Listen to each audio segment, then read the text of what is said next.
কৰিছিল যে এই এনেধৰণে চলি থাকিলে গোটেই সমাজ দুৰ্বিচাৰত যুক্ত হ'ব আৰু সকলো ধৰ্ম কৰ্ম সকলোখিনি যুক্ত হ'ব।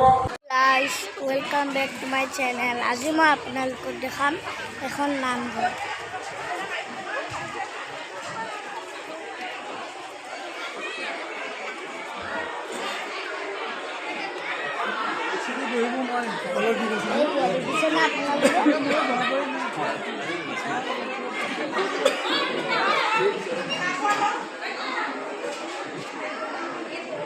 এই আছা দুটা সিংহ বনাইছে।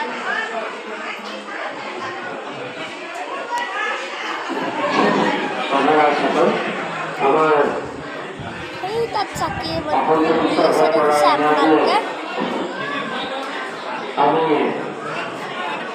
পরিচালনা করব লাগিব